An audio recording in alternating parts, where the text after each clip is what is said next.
Hi, this is our SAT vocabulary list number 29. Please take Cornell notes, write down the word, the part of speech, and the definition, as well as any of the examples that I say or that you think of that will help you to remember these words.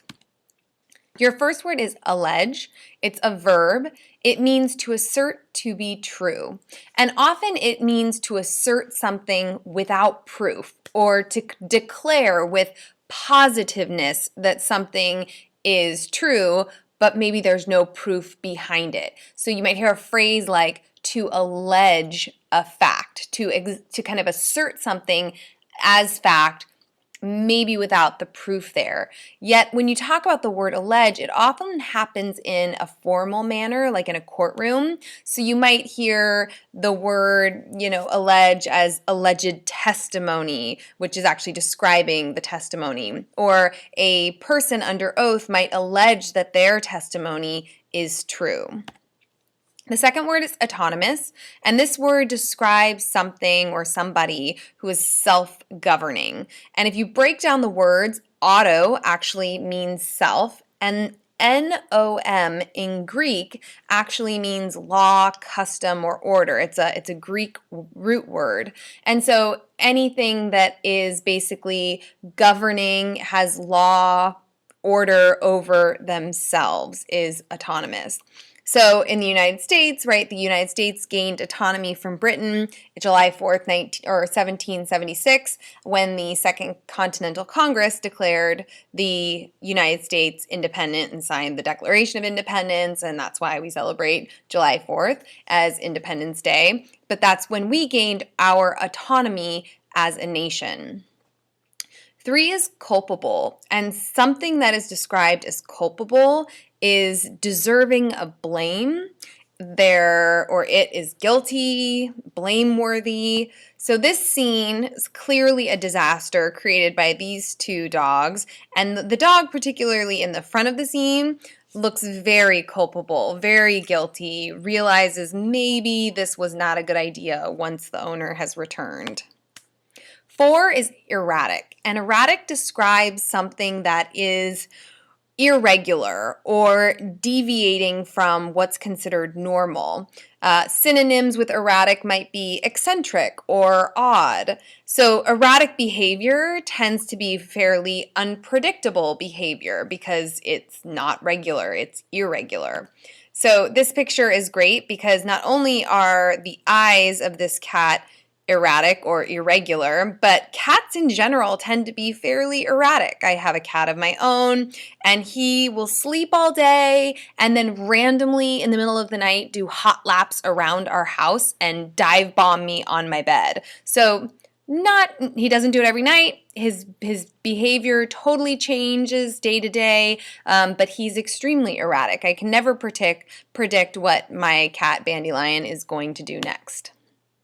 5 is impartial, and something that's described as impartial, or someone who's described as impartial, is unbiased. So meaning not partial, not biased in any way, someone who tends to be just or fair. And oftentimes when we think of impartial, we think of judges. Judges are supposed to be impartial. So judges who watch the Olympics are supposed to be very impartial and not kind of give any favoritism to any one team or country.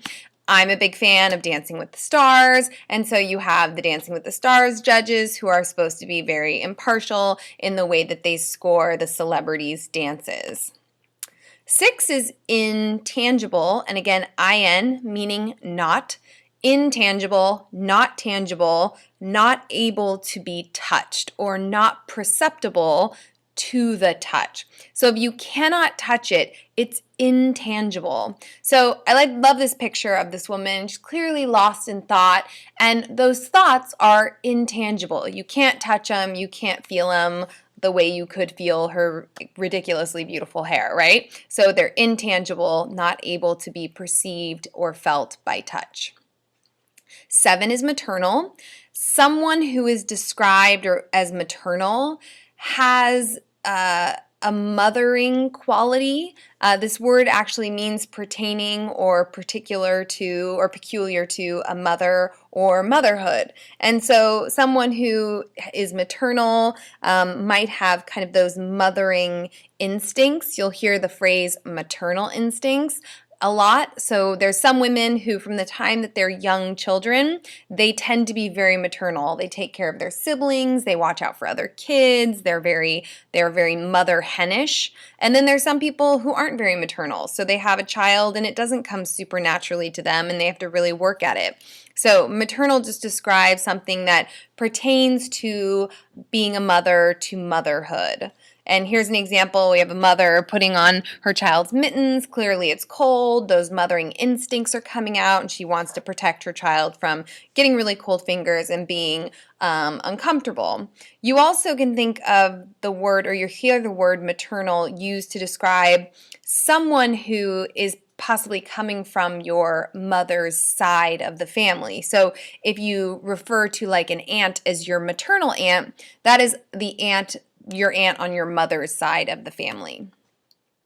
8 is opportunist, and an opportunist is a person who takes advantage of circumstances, of what's happening around them, to profit, to gain something, to just to take advantage for their own personal gain. So one of the things I think of when I think of an opportunist is I think about people who, during a riot, when there's riots and the police are out and people are breaking store windows and they're rioting because they're angry about some issue or something that's happened. There's always people in the riot who aren't necessarily there because they feel strongly about the issue. Instead, they're opportunists and they're out to take advantage of this chaotic situation, these chaotic circumstances, to steal. So you always hear during riots in the streets that stores are looted and people take everything from like large home devices, televisions, DVD players, and steal them. And so people who would do that during a riot would be considered opportunists. The next word is quintessence, and quintessence is, think of the word essence at the end here, and that will help you remember. Quintessence is the most essential part of something. So when you think of quintessence, think about like the pure kind of concentrated essence of something, or if something is the perfect embodiment of something else, it's the quintessence of that thing. So you might think of someone like Donald Trump as being the quintessence of kind of an arrogant businessman. Or you might think of someone like Princess Kate as being the quintessence of glamour and beauty, or the royal couple being the quintessence of royalty and wealth. 10 is revise. This is a verb. This is something all of my students are quite familiar with. It's to examine something for correction of errors in order to make it better, to improve it.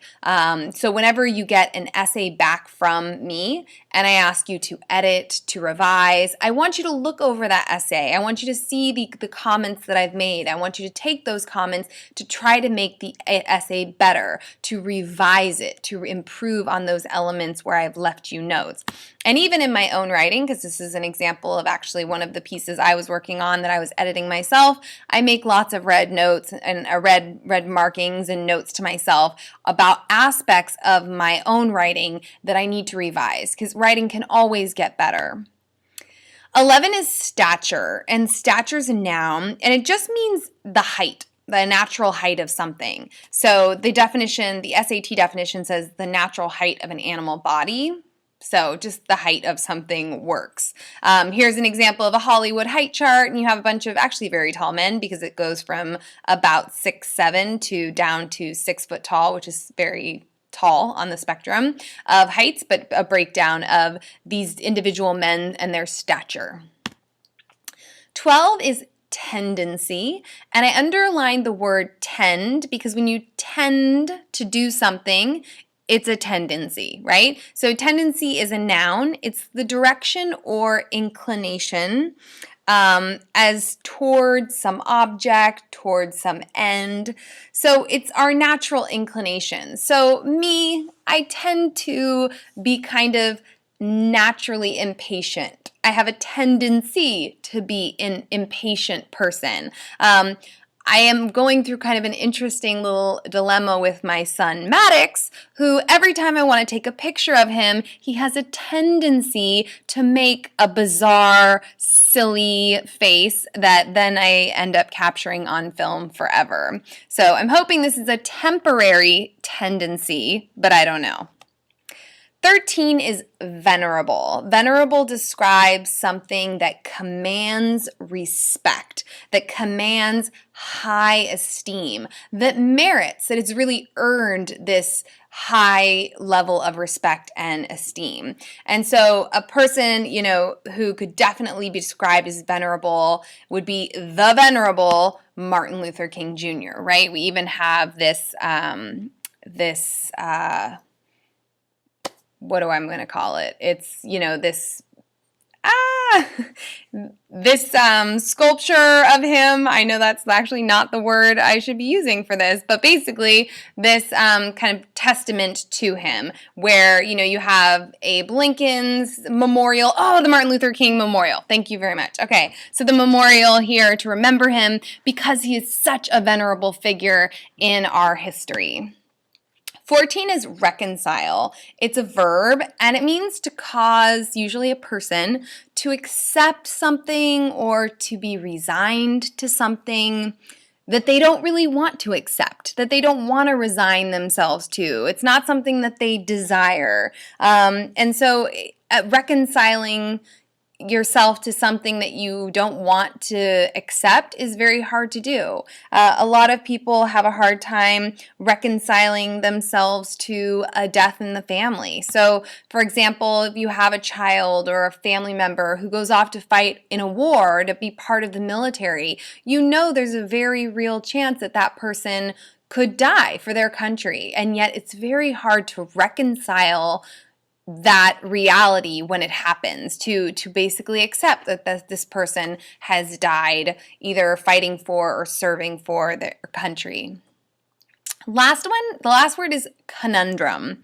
And a conundrum is a noun, and it's anything that is just puzzling, something you like can't figure out. It's just kind of it's a riddle. It's a brain teaser. It's just really challenging. My daughter is really great at puzzles, but for me, they're a total conundrum. My mind doesn't work that way, and so I really struggle with puzzles. And other people are amazing with Rubik's Cubes and these kind of like very hands-on puzzles where they figure them out and they manipulate objects. And again, for me, it would be a total conundrum. I would have no idea how to solve any of these problems or any of these Rubik's Cube type of puzzle challenges just because I'm not very gifted in this way.